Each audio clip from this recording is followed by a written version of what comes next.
Hello, good morning. My name is Greg Cook. I'm the Communications Director with the Office of Energy Development. Welcome to today's webinar. Thank you for joining us today. We hope you have been a benefit from this webinar. We always enjoy engaging with stakeholders and hope you find today's webinar both beneficial to you and your organization. Before getting started, a few housekeeping details to share.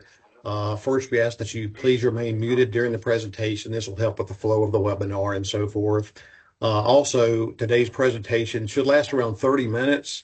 It is being recorded. Following the presentation portion, we plan to end the recording, though, and provide an opportunity for questions and answers. We want to have plenty of time for that so we can engage with you as much as possible. You may either submit questions during the presentation using the chat feature on Teams, or may you raise your hand and OED staff will call on you during the Q&A part of the presentation. So I want to make sure that that was clear and stated there at the outset. Importantly, all application materials are posted on the OED website, and we'll follow up after this meeting to post the slides and recording as well when that is available. If there are any questions that we can get to or unable to answer today, or for whatever reason, we plan to post an FAQ document to answer those questions. You can also email us at our grants email address, grants@oed.in.gov is the address. And again, it's grants@oed.in.gov. As far as the team today, let me introduce those folks. You've heard enough from me, so let me introduce the other members of the team. You're going to hear from Julie Kemp. She's our Chief of Staff. Nicole Wheeler, Grant Manager, and Jamie Hosier. She's our Grants Director. And so now I'll go ahead and turn the presentation over to Julie. Thank you, everyone. We're going to have our cameras off while we're presenting just to serve as less of a distraction here. So kind of the agenda today, we'll start with a quick introduction about our office. But primarily we'll provide an overview of the funding opportunity that we announced earlier this month. And this will include information about the federal program, along with Indiana's priorities and objectives that outlines the state-specific program strategies. Then we'll move into the application process, including the timeline and compliance for awarded projects. And then finally, we will open it up for questions that have been submitted either prior to today or in the chat during today's session. Next slide, please. Thank you. So the Indiana Office of Energy Development, we are a state agency that's charged by statute to support Indiana's policymakers in the development and guidance of energy policymaking for the state of Indiana. So in that role, our mission is to support the development of affordable, stable, and reliable energy solutions for the benefit of all Hoosiers. We are also Indiana's federally designated state energy office. So each state has an energy office and is generally under the direction of the governors. Our work follows the three fundamental priorities: policy, grants, and education. So on the policy front, we provide policy guidance to the administration and to executive branch agencies, the General Assembly, and to the public as it relates to energy policy matters. On the grant side of things, we traditionally, through the U.S. State Energy Program, we administer energy-related grants to a wide variety of recipients throughout Indiana. These programs are utilized to directly help Hoosier citizens and businesses through the funding of various programs to support Indiana's energy needs, including reliability and affordability. And the last priority is public education. So as the energy transition continues here in Indiana, we serve as that resource to the public regarding Indiana's energy ecosystem. Our website serves as one platform for educational resources that continues to be updated. We also meet with stakeholders to discuss a variety of energy matters. So with that, we are very excited to share the details on the Energy Efficiency Conservation Block Grant funding opportunity. The purpose of this funding program is to assist local governments in Indiana to improve energy affordability for the benefit of their communities through various energy efficiency measures. We have approximately $1 million available in funding, and the deadline to submit an application is April 5th. The maximum funding award is $200,000 in federal dollars per award. Match is not required, but it is strongly encouraged. Total project costs cannot exceed $250,000 without any additional funding support. And the reason for that is that it ensures that we can meet the Buy America, Build America compliance requirements. Some projects should aim to be completed within 12 months or less, and in particular to be completed no later than August 2027. The reason is that these are federal funds and they will expire, so we're aiming for a duration of 12 months or less for each of these projects. So since opening the funding opportunity, we have received a handful of questions about eligible units of local government. So we're going to take a moment to look at how local governments are defined under the EECBG program. So in the most basic explanation, a local unit of government is eligible for this funding opportunity if they are a city, town, or county that was not eligible for the federal formula allocations directly from the U.S. Department of Energy. So in the application instructions on our website, we included a list of the counties and cities that had been allocated those federal funds and thus are not eligible for this state-specific program. You can refer to Appendix A of the instructions. So all other units of governments are not eligible applicants. And keep in mind that projects must serve the public. So if you are a public entity and are interested in the funding opportunity, you will need to work with your city, town, or county that is eligible for the state EECBG funding. So now let's take a moment to review the EECBG program at the federal level and its origins. So this funding was authorized by the Infrastructure Investment and Jobs Act of 2021 and is administered by the U.S. Department of Energy. The purpose is simple, but it is important to improve energy efficiency and reduce energy consumption, which leads into energy affordability. So with that, a total of $550 million was made available to states, local governments, and tribes. Of this, states have received over $123 million in formula funds. Indiana's allocation is a part of that total state allocation highlighted in red. So as we noted earlier, it's important to remember that the state formula funding is available only to the units of local government in Indiana that were not allocated EECBG formula funds directly from the U.S. Department of Energy. So this leads us into Indiana's specific program and strategy for the EECBG funding, which helps to support and advance Indiana's energy priorities with the emphasis on energy affordability and reliability. The allocation that Indiana received is approximately $2.4 million. In pursuant to the federal law, a minimum of 60% must be distributed to the local units of government that were not eligible for the direct formula funds, which is that first box on the screen of $1.46 million. An additional $735,000 is available to the state, which we opted to provide to local units of government as a part of this funding opportunity. Thus, 90% of the state EECBG funding is directed to reducing energy costs for Indiana's local governments and their communities. The remaining 10% is used to administer this program. And roughly half of the $2.4 million was awarded during the first round of funding in 2024. So the funding opportunity today is the second and final round. So as you consider the potential projects for your applications, you should keep in mind the priorities and objectives that our office has set forth for this funding opportunity.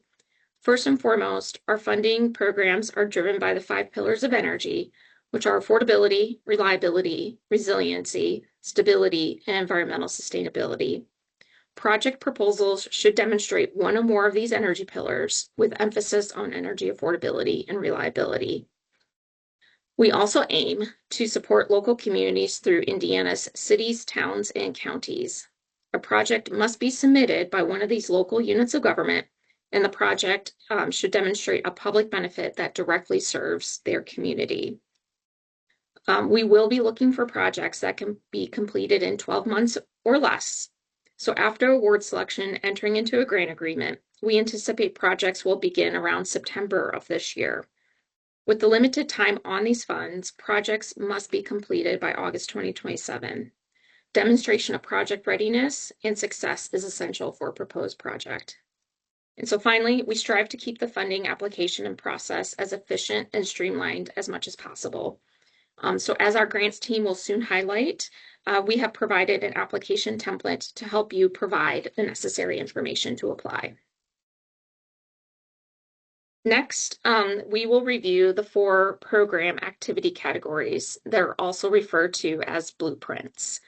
These activities and blueprints serve as a model for eligible energy efficiency categories that can be proposed and conducted with this funding. The categories include energy planning, energy efficiency, audits and retrofits, electric transportation, and workforce development. The benefits of using these blueprints include a streamlined process that requires less compliance. Thus, these result in less administrative costs and efforts for everybody, and should generally result in a more efficient and effective project. So we're going to dive into each of these activity categories. The first is energy planning. The purpose of energy planning is for a community to develop a strategy to focus and guide energy efficiency and conservation efforts. A plan should identify existing energy consumption and strategies to reduce energy usage at the community level. By reducing energy usage and increasing energy efficiency, a community can achieve goals to support energy affordability by reducing energy costs, and to support energy reliability and security by reducing those energy demands that are placed onto our grid.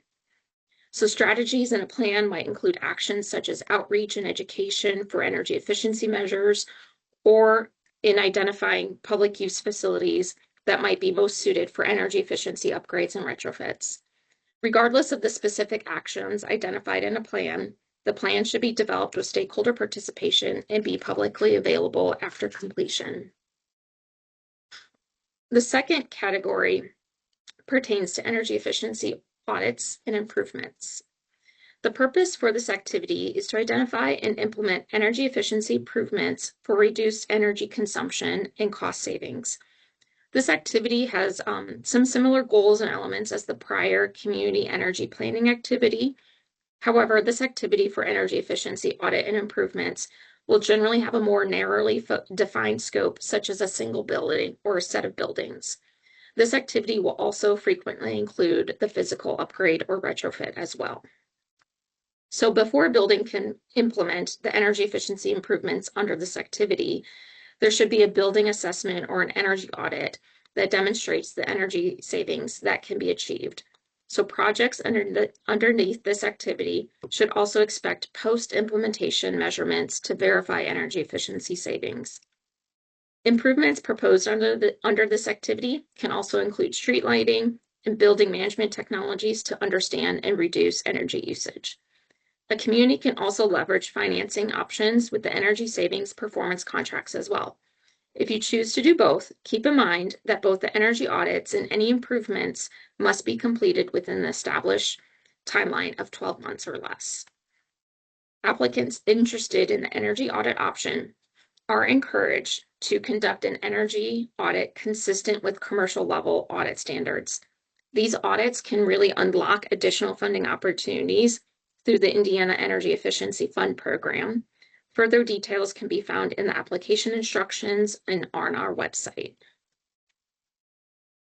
The third blueprint is electric transportation.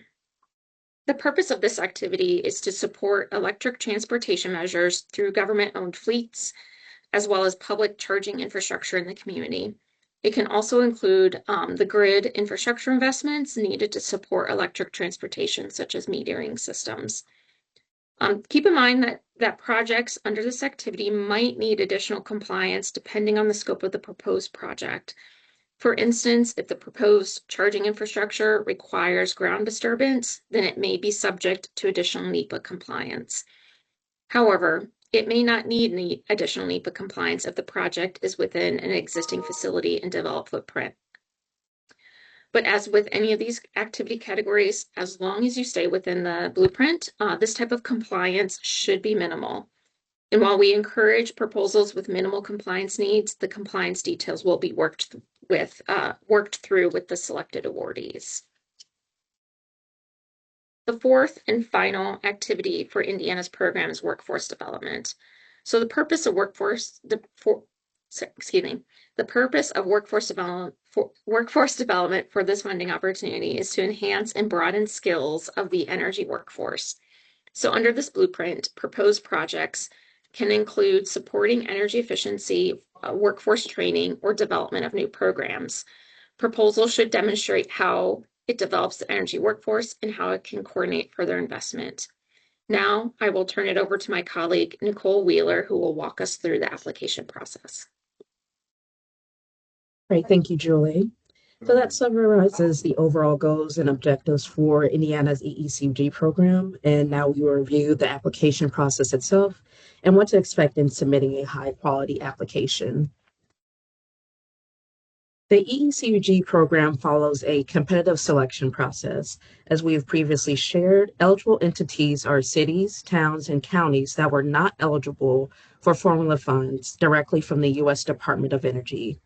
While we have not placed any minimum award amounts on this opportunity, we will award up to $200,000 in federal funds per award.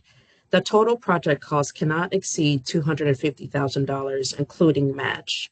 The most important part of a successful application is that it is well-developed proposal that meets the needs of the community and achieves desired energy objectives in a measurable way.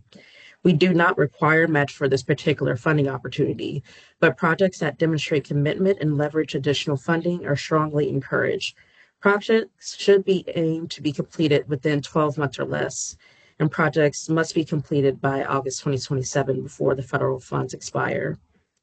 Once the application deadline closes on April 5th, we will take approximately 1 month to review all eligible applications and make award selections, and award selections are anticipated to occur in May 2026.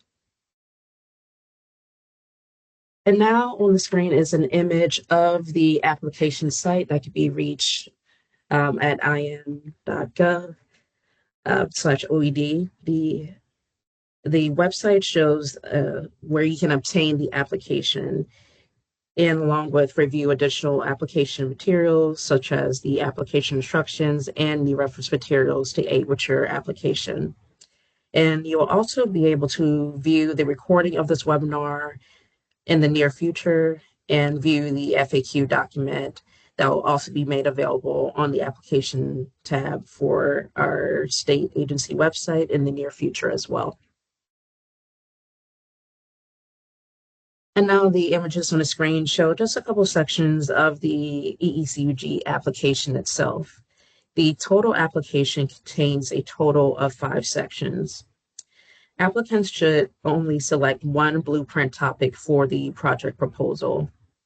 Ensure to complete all sections of the application with accurate information and provide all pertinent supporting documentation for the proposed project. Additionally, applications must be signed by an authorized representative. The application packet itself is very simple. It includes a single form, which we have provided online on the application EECBG page website, online, along with application instructions. Again, be sure to include any relevant supporting documentation that will be helpful in evaluating the feasibility and merits of the proposal. For instance, an energy efficiency building retrofit should include an energy audit that assesses the energy savings that can be achieved through the investment. For all proposals, costs should be reasonable and well documented and may include quotes from equipment suppliers and contractors. Submit applications electronically to grants@oed.in.gov no later than the application deadline of April 5th. And now we will discuss the federal and state registrations. Applicants will be required to have a unique entity identifier, also known as a UEI number, for funding consideration, and this number can be located on sam.gov. UEI numbers must be active and cannot expire during the time period of the project. UEI numbers are active for 12 months, and in order to check the current status or to establish a UEI number, please visit the sam.gov website. It is strongly encouraged that applicants complete this process prior to the application deadline. If selected, awardees are required to also have a bidder profile with the Indiana Department of Administration in order to do business with the state of Indiana. The bidder profile creates a unique identification number known as a supplier ID that is used for supplier certifications and contract monitoring. And now we will discuss the federal compliance requirements for awarded projects. Awardees must comply with all relevant federal requirements as it is mandatory per federal statute. Although these requirements may not be a part of the application process itself, we share this information early to help inform the development of your project proposal. Understanding these requirements will also help strengthen the project readiness and implementation. First, we will discuss the Davis-Bacon Act, also known as DBA. DBA sets wage standards for contractors and subcontractors on federal projects. It requires that all workers, contractors, and subcontractors on federal projects be paid wages greater than or equal to the prevailing wage within the area. This applies to contracts in excess of $2,000 for the construction, alteration, and or repair of public building or public works, including painting and decorating. IOED has a federal compliance team that assists with DBA compliance requirements. Weekly payroll information must be submitted to a website called LCP Tracker for monitoring. And awarded applicants must also create an account on the LCP Tracker website. Upon submission of the weekly payroll information, IOED and the compliance team will review the payroll data to ensure compliance and identify issues immediately. IOED also stresses the importance of submitting weekly payroll data accurately and completely, as this will result in the fastest and most accurate review, which will mitigate the risk of suspending work on a project. Next slide, please. Thank you. And now we will discuss the next compliance piece for federal awarded projects known as BABA, or Build America, Buy America. BABA requires that materials and intermediate products involved in a federally funded projects for public infrastructure be procured from American sources. BABA compliance is exempt for projects under $250,000 and not a part of a larger project under what is known as a general applicability small grants waiver. Thus, projects awarded under this program should not be subject to BABA requirements due to being under the $250,000 threshold.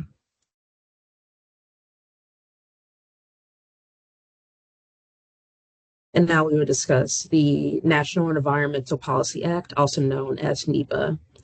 NEPA requires that all federally funded projects take necessary actions to ensure environmental protection.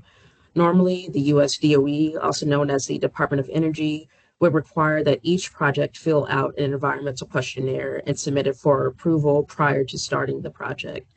The EECBG program, however, has blueprints that outline approved activities under the EECBG program that do not require individual NEPA review, or in other words, are categorically excluded from NEPA review. In order to receive funding from IOED under EECBG, projects must fit into a blueprint and will therefore not require a full extensive NEPA review.